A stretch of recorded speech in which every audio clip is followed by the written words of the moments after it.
The Milwaukee area currently is experiencing a major surge in development activity. A new report by the Public Policy Forum looks for ways to maximize this opportunity to connect low-income city residents with jobs in construction by strengthening the city's Residence Preference Program. The Residence Preference Program, or RPP, requires that at least 40% of the hours worked on public works projects and certain city-supported private development projects are completed by city residents who are unemployed, underemployed, or low income. Our research analyzed the design and recent outcomes of the RPP and compared Milwaukee's program with national best practices for targeted hiring. Among the report's positive findings is that for all public works contracts closed between 2010 and 2015 that included RPP requirements, RPP workers accounted for 48% of the roughly 336,000 hours worked, exceeding the program's 40% requirement. The RPP has covered relatively few private development projects so far, but most of those projects are meeting their resident participation requirements as well.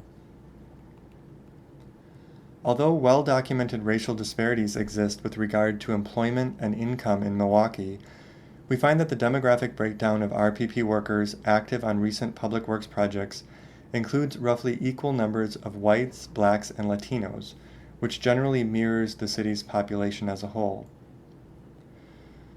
For recently completed private development projects with RPP requirements, we see the same general demographic breakdown.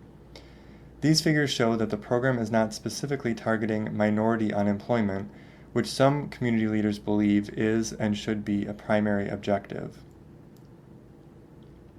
Another key research finding is that very few of the entry-level RPP workers employed on city-financed construction projects are building long-term careers in the construction industry.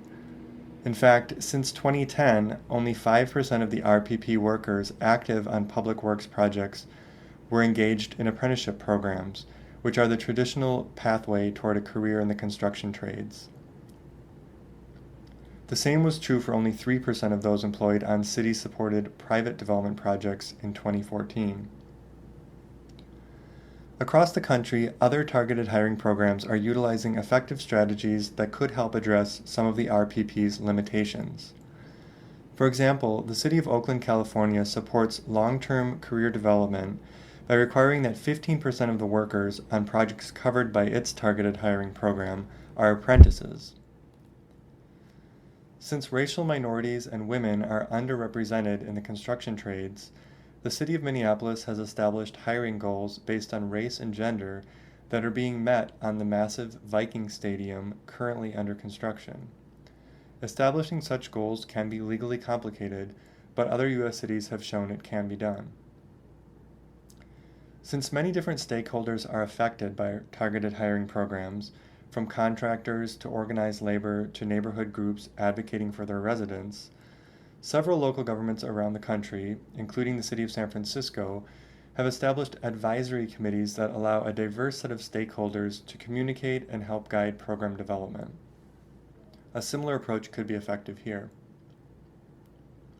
Overall, we find that Milwaukee's Residence Preference Program has been relatively successful in recent years in meeting its primary goal of employing city residents on construction projects supported by city tax dollars. However, given the high rate of unemployment in Milwaukee and the level of development activity currently taking place in the city, now is the time to ask whether more can be done to connect those workers not only with short-term job opportunities, but also with pathways to careers.